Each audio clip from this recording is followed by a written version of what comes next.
I'm Aryeh Schwartz alongside Rachel Galligan, and welcome to the Winsidr show where it's all about the W. We are around 10 games left in the regular season. Teams are thriving, teams are surviving, and many teams are struggling. There's lots to discuss, so let's dive right in.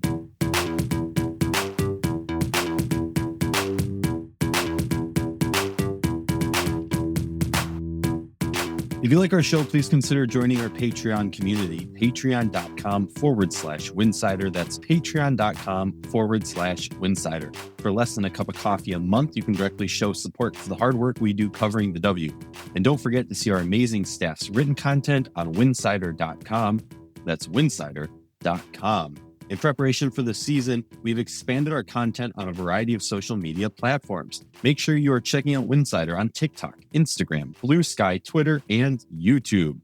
And if you like to wear your WNBA fandom, well, take a look at the show notes for our affiliate links. You get to wear all of the top WNBA merch while getting to help Winsidr grow and cover the W in the ways that you love.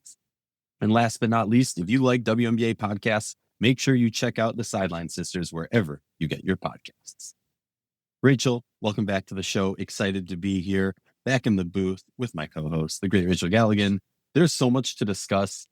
There's been some talking points that we've kind of shied away from, wanting to learn more about these teams before we dive into them too much. But I feel like they're kind of bubbling to the surface where we can't really deny them anymore. Kind of like Vegas.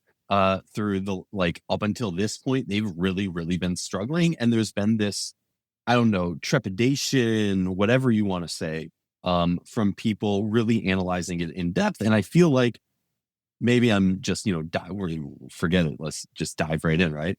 The Seattle Storm, I feel like, are one of those teams also that people have been kind of shy to talk about the dysfunction, the issues that they've been facing, and honestly, just the underperformance that we've seen from a team that has a former MVP in NECA, that has one of the most dynamic, competitive guards in the league right now with Skylar Diggins.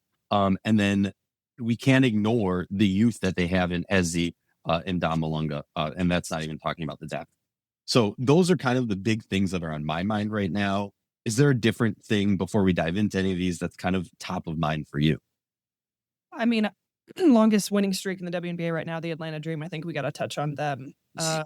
And I think Minnesota, they're in a league of their own. They're sitting really pretty at number one, 6 games ahead of everybody. They've currently been riding a 5-game win streak. This has been a good time. I mean, you said it on the last show. This is a good time for the Minnesota Lynx to get healthy during this stretch. They were really front-loaded with their schedule, jam-packed with their schedule, and right now they're kind of in that lull where they get an opportunity to not play as many games in as many days, and so kind of interesting, keeping a pulse on the Minnesota Lynx, and how are they utilizing this time to get Nafisa Collier healthy, but the very first team to secure a playoff spot, so 27-5 on the season. They're 9-1 in their last 10 games.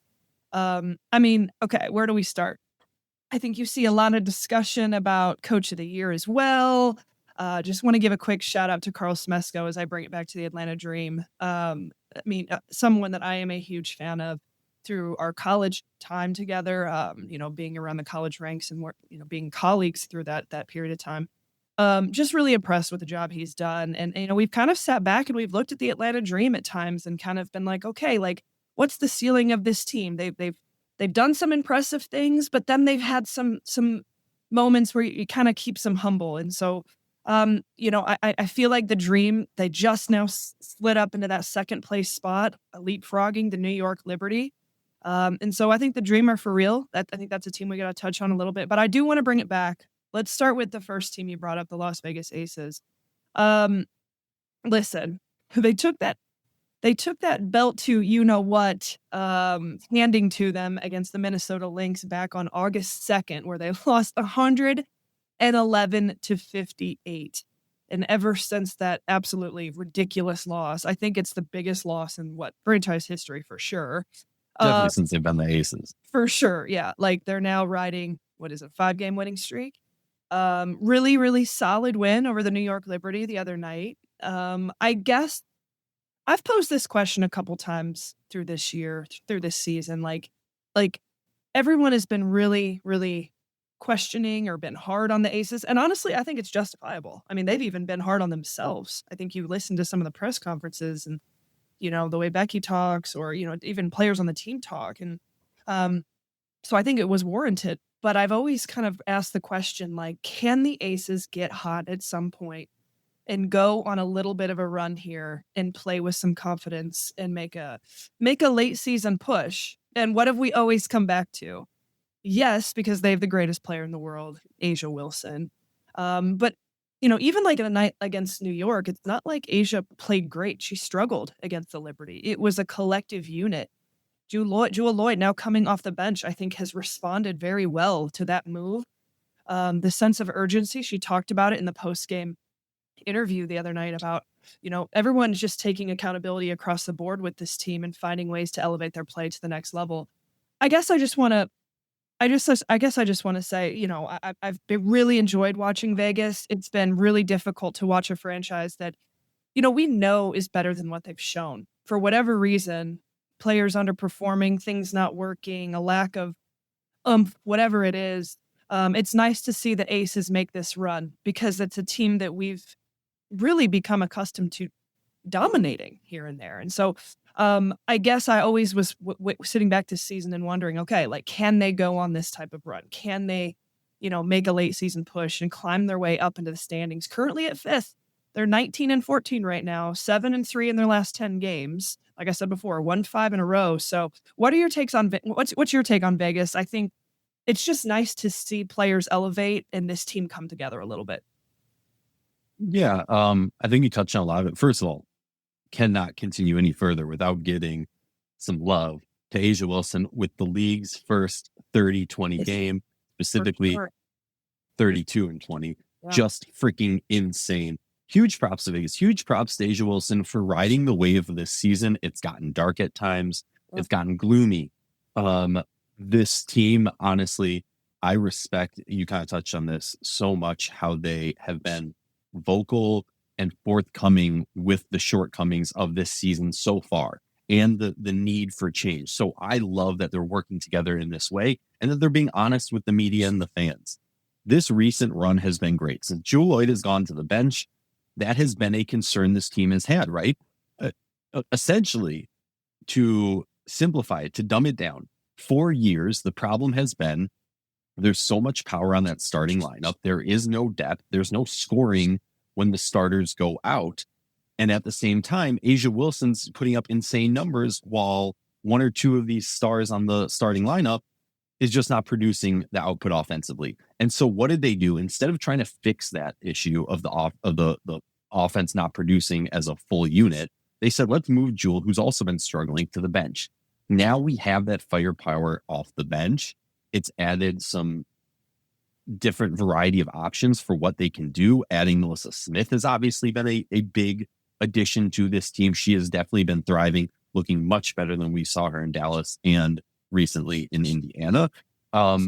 Look, Vegas is a scary team. Have I seen enough from them to be worried about a championship contention? No. That said, because I love to argue with myself, can I see them win a playoff series, go to the semifinals, and Asia Wilson just does Asia Wilson things because she's the best player in the world and carries the team to the finals? Yes, I can see that happening. I do not. The limitation for me is winning that finals. But what we've seen now is Vegas went from being in discussions about being a playoff bubble team to now, can we see, like, that's what they've done. And this is something we talk about, kind of segue back to the team you're talking about before, the Atlanta Dream. Throughout this whole season, we've talked about this. We question ourselves because you and I like to analyze things and then argue with ourselves about whatever stance we took because we want to really view this from all the different angles. Atlanta was that team where it's like that roster is built to contend for a championship. That roster can score. It can play a variety of different styles. It can go up against any team in this league, but we haven't seen the consistency. We haven't seen their ability to finish games. We've seen a little bit more of that. And what Carl Smesko has done there has been amazing. We saw Ryan Howard go down with an injury. They still had a nice little win streak going. Ryan Howard comes back. She scores last night 9 points in 30 seconds last night against Seattle. That was insane. That was ridiculous. How do you let that? Whatever. it's a different story. But so I almost feel like in a very weird sense, because they're very different teams, Vegas and Atlanta, similar in the sense of like we were scared to make like a definitive comment or statement because of we know they have that possibility of turning on the switch. And we talked about it in our crazy long live stream on the Bleacher Report YouTube and app, whatever, last week at the trade deadline. Like there's teams where like because of Chicago Sky's 2021 run, it makes us like not be willing to doom a team or say this team can't do this or whatever, because if you have the skill set on the roster, and maybe this is a good segue to Seattle where we finally talk about them, but like if you have the skill set on the roster, you have that opportunity for everything to just kind of click because you have that level of player. And we've seen it start to click for Atlanta, but Seattle, on the other hand, who's on a 6-game losing streak, 2-8 in their last 10 games. They are an under 500 team. They are out of the playoff picture currently. This is just, I mean, this is a team that has an MVP candidate. This is a team that, how many more excuses can we give, Rachel? Right? Like, I'll let you talk a little bit because I just went on like a crazy rant, but like, I have so many feelings and thoughts about Seattle, and I feel like WNBA coverage as a whole has been a little bit nice to Seattle when they should be some definite question marks. And from beginning to end, ending with that trade that gave up a first round pick. Well, I think it's interesting to note, like, teams are going to have peaks and valleys throughout the course of any season. And I say it all the time. The goal is to be playing your best basketball at the right time of the season. I think you could look at that with the Lynx. You could look at that with Atlanta. I don't really know how I feel about that with New York because New York has been this up and down, just inconsistent, whatever. And you don't have Brianna Stewart. And I thought she'd be back by now, but she's not back by now. And I don't really know what to make of New York. We'll talk about that a little bit later. Same thing with Phoenix Mercury, Las Vegas Aces. I think we can all agree they're playing their best basketball at the right time. Sometimes when teams go through adversity, like, and this is at any level, it's super easy to, everybody get along, like everything's going great. You're winning games. You got the momentum. The fans are high-fiving everything. Everything's easy when you're winning. When you're not winning, that's when everybody starts pointing the finger. That's when, the negativity in the locker room starts coming in. That's when things start to really struggle. And I'm not talking like in specifics with any specific team here. This is just sports. You start having people feeling some type of way. You start having cliques or people turning on each other. And so that's when like teams really have to dig deep and find a way. And I just want to give some props to the Las Vegas Aces because that's leadership. It has not been, I can honestly say it hasn't been an easy last year for the Las Vegas Aces because we questioned at times a lot of things with this franchise and their want to and their drive as a collective unit. I'm not talking A'ja Wilson.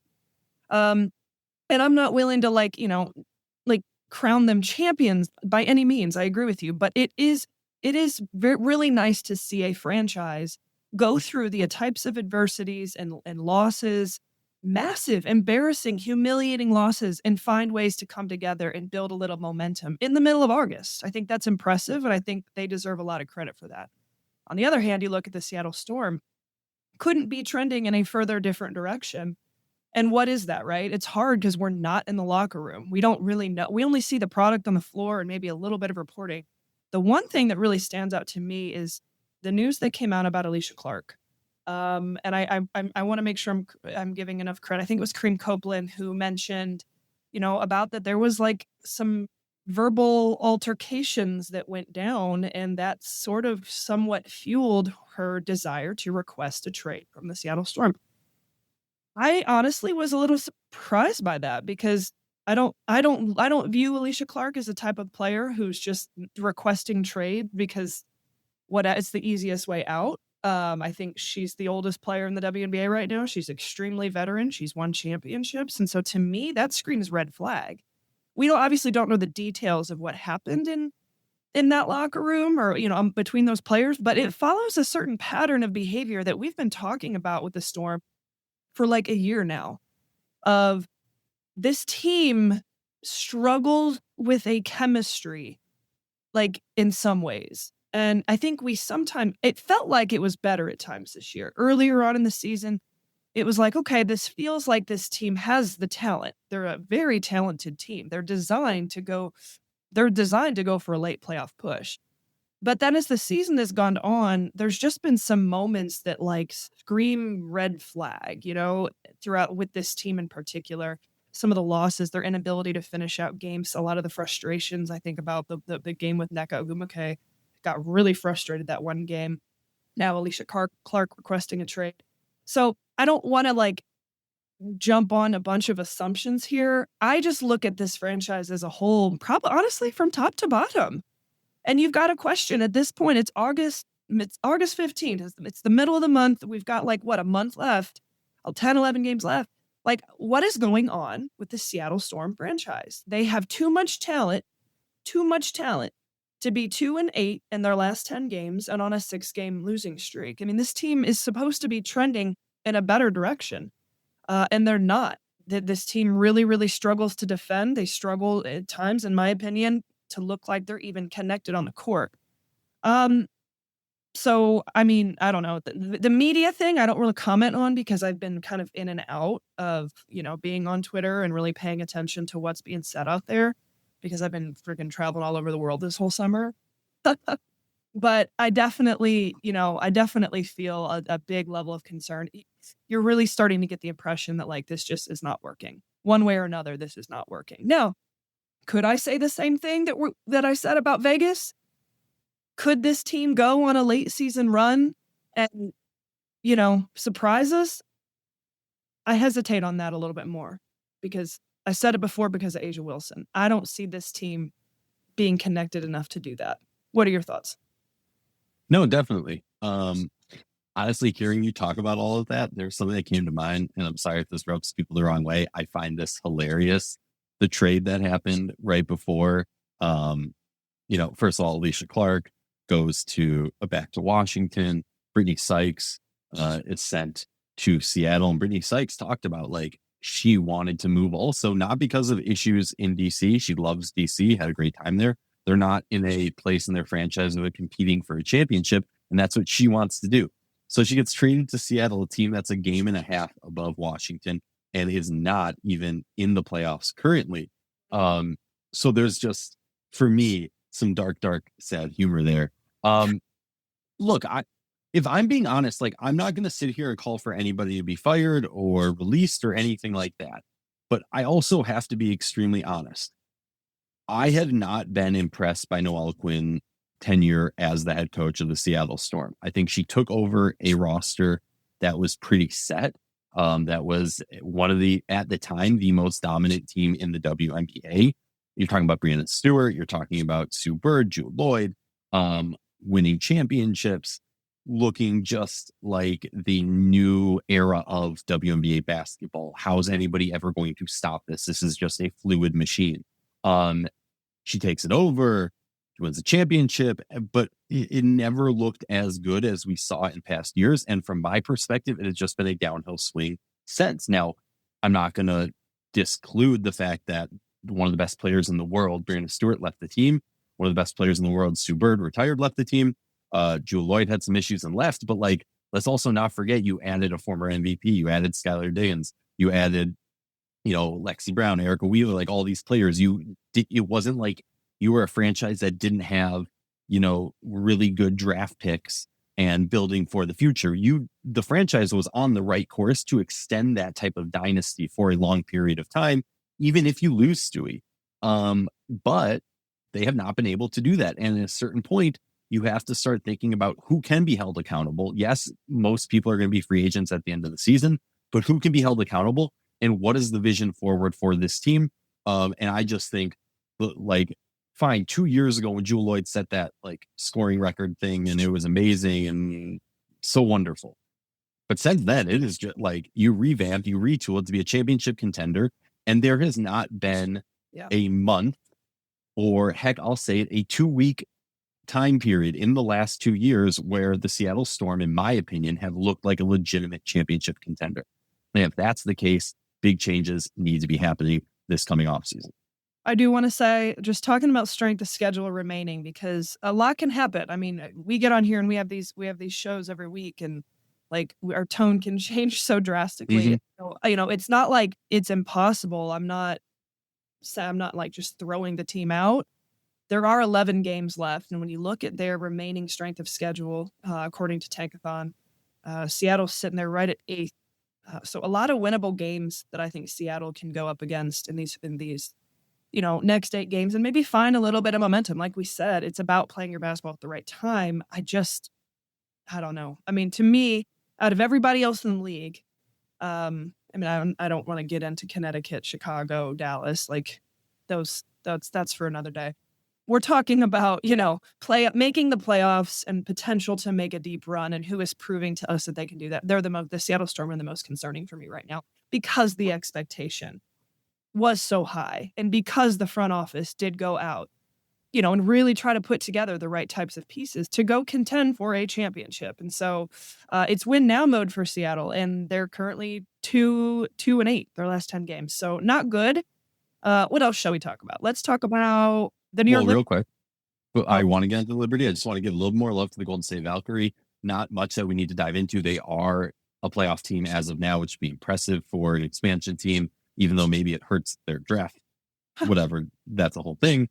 But I want teams to do good. I want teams to play. But huge shout out. The first 30-point game for Valkyrie player Veronica Burton in 36 minutes drops 37 and 7, really close to that triple-double she would love to get. Chechi Zandalicini, a favorite of mine, 20 points, 4 rebounds.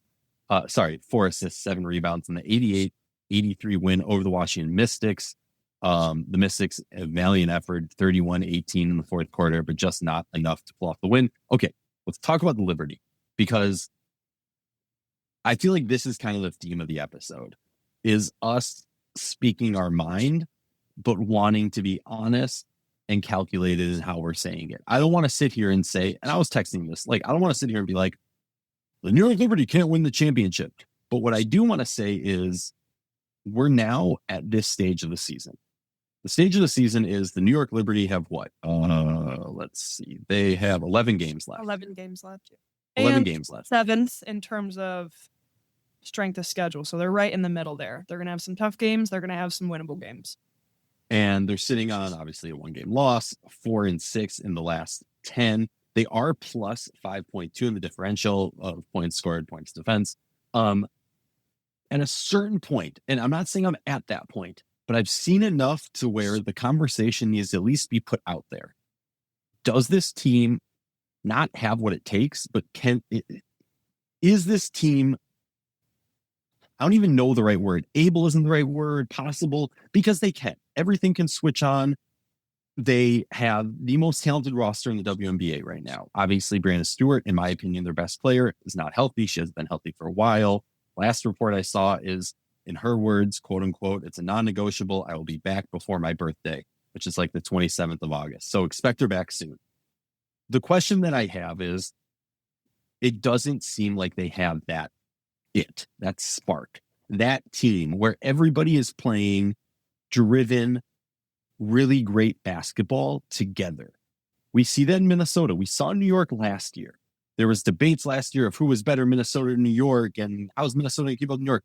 Forgetting that, just New York, in a vacuum, just talking about New York, I am at the point where I'm starting to question, do they have it this year? A lot has to go right. You need to skirt injuries. You need healthy at the right time. You need players playing their best basketball, players getting lucky at the right time. And I'm watching this New York Liberty team, and it's definitely well within reach. They're the most talented roster. Stewie's coming back. They're finally going to be healthy. They just added Emma. At what point? I mean, I'm here to not sound the alarm, but I'm locating the glass around the plastic button and inspecting how to smash the glass. That's just kind of where my mind's at. And I'm curious for you, I'm not, again, don't hit the panic button, but I'm aware of where the panic button is, just because I've not seen that flame, that torch, as it were, why not, burning in the Liberty this year. It just hasn't felt that way. What do you think? Am I crazy? Am I where am I at? I don't know. I just feel like there's not much to say when we haven't watched this team at full strength or at full capacity all season long. you could say we maybe have seen it a couple times before they added Emma Meeseman. Well, now you added a dynamic like Emma Meeseman, who's playing great, by the way. Shout out to Meeseman, who's come in and just like seamlessly found a way to impact this roster, right off the bat, and has been efficient and done a good job. How are we supposed to say one way or another without seeing it all together? I have questions about what does it look like when Brianna Stewart does come back? What do those rotations look like with her and Emma playing alongside one another? I'm not questioning in a negative way. I just truly, as a basketball fan, analyst, whatever, I want to see it. I want to see what that looks like. And that's going to take time to, kind of come together and have that gelling, because right now they're gelling together without Brianna. Then Stewie's going to come back, and then it's like, okay, then it's just been constant dynamic changes all season long, constant rotational changes all season long with the Liberty. Major key pieces have been in and out of rotation with, JJ, Brianna Stewart, Emma Meeseman coming. I mean, there has been like very little consistency with this team throughout the course of the entire season. I'm not saying it's anyone's fault. This is sometimes what happens over the course of a basketball season. What I do know, they've got 11 games left, and so I think the hope is, and I think it is absolutely possible. I mean, we're seeing teams play their best basketball. We're seeing teams peak. I've been saying it all year long. I feel like I say this every time we have an episode and we're talking about the Liberty. I say the same thing, but like, how long is this going to go on for? Does this eventually get to a point where they're healthy and they're gelling and they have consistency and we actually get to see what like the design of this team is intended to be? Or are we just going to kind of go into the next month and a half and hope that it works out? Like, I don't know, because it's just been that way all year. So I think it's entirely possible. Getting Stewie back is vital, though. Getting Stewie back and being able to find some consistency, at least, going into the end of August, early to mid-September, and feeling comfortable with one another. I don't know that this team looks fully 100% comfortable with one another, at any given night. And so I'm not hitting the panic button. I guess the only thing that I would be concerned about is just the inconsistency of the rotations. We haven't seen it all year. Can this team be 100% and be playing together come the end of the season and comfortable with one another? I think it's entirely possible, because we know this is this roster's stacked. It's ridiculous, and looking at the rest of their schedule, they face Minnesota twice, Atlanta once. Can I just mention that loss to the Connecticut Sun was ridiculous? Yeah. You know what I'm saying? Like, things like that, you're just like, how does that even happen? I don't know. I'm not hitting the panic button. I absolutely have, every belief that this team can go win it all again, but it's just hard because I think there's other franchises, other teams that have given us more consistency. I almost look at like the Fever in New York in like a similar category. And maybe even New York a little bit more, because they have been out without JJ, who's a vital part of everything that they do. Brianna Stewart, adding Emma Meeseman. This might be one of the most inconsistent rosters rotation-wise in the WNBA. So no panic button. I'm tired of sounding like the same thing every single week. I want to see this team really like peak and play their best. And I don't think we've seen it. I really don't. No, we haven't. Not at all. I mean, my like 3 bullet point thoughts of New York is, 1, Stewie, like JJ, as we always talk about, is the X factor, but Stewie gets him to that point where JJ can be the X factor to just destroy other teams. But without Stewie, and Emma's filled that nicely, but without Stewie, like, they're not at that stage yet. The other hot take thought bullet point that I have about New York, there's going to be a moment where they realize they're going to have to switch up their lineup again, which is going to be a problem for them, in my opinion.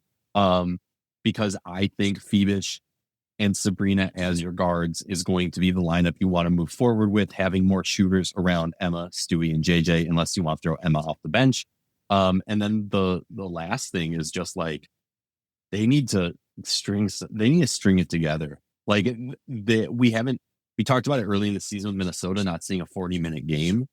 I'm not caring about a 40-minute game from New York. I'm caring about the consistency between games. They got 11 games. Show it, prove it to me. That's where my mind's at. Let's talk, before we wrap up here, Friday's games that are coming down the pike. Really looking forward to this Canada game. Obviously, we kind of forgot about it, to be honest with you, but then we were 100%. Oh yeah, that's happening. We'll have boots on the ground, though. Winsidr will have boots on the ground, so make sure you tune into our social medias. But I'm excited about it because of the stakes of it.